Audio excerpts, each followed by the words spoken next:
Welcome to our DIY room makeover. Ito ang itsura ng room bago ang makeover. Simple, plain at medyo madumi na ang walls dahil sa mga pagsandal, stain molds at kahit anong kuskos na hindi na nawawala. Order ako online ng mga wallpaper na gagamitin ko sa makeover na to. Pero sa totoo lang, si daddy talagang taga-dikit ko ng mga wallpaper. Sa akin lang talaga yung idea, ako lang yung taga-utos. Sobrang excited akong simulan kasi matagal ko na itong plan. Pero dahil busy ma'am tayo, hindi ko talaga ito masimulan. Unang step, sinukat muna ni daddy ang walls para sakto ang wallpaper. Importante to para iwas sayang at pantay ang paglalagay. Dito niya sinimula ng upper part gamit ang embossed flower design.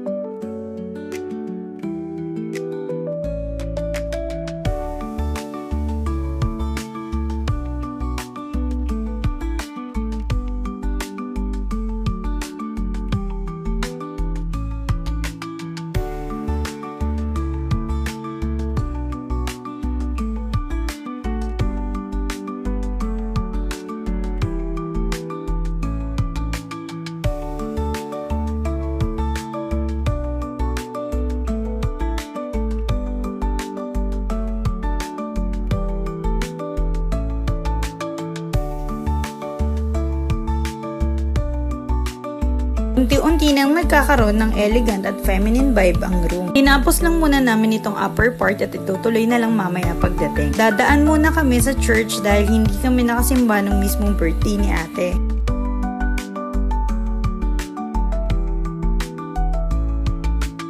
Pagbalik, dumating naman ang second order para sa lower part ng wall. Iba naman ang kulay at texture, mas soft at cozy ang feel. Tinuloy din agad ni daddy ang pagkakabit ng wallpaper.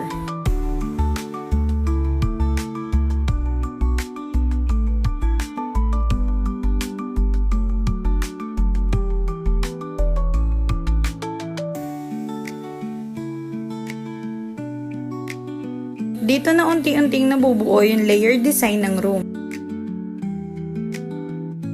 Inabot na nga kami ng 11 PM dito dahil nahirapan ikabit yun sa lower part. Habang hindi pa tapos ang buong room, nilatag ko na din muna yung cushions dahil dito pa rin kami matutulog. Cozy muna kahit ongoing pang makeover. Kinabukasan dumating na din yung ibang orders namin. Sinimulan na din ni daddy ilagay ang foam brick sa middle part.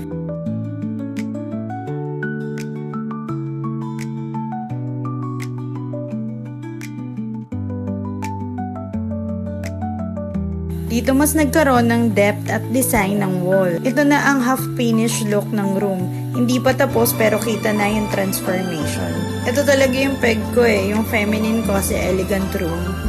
Sobrang ganda ng design at quality ng napili kong wallpaper. Guys, yung close-up shot para makita nyo yung mismong details ng wallpaper. As in, sobrang ganda niya guys. May part 2 pa ito ha. O siya, see you on my next mini vlog. Bye!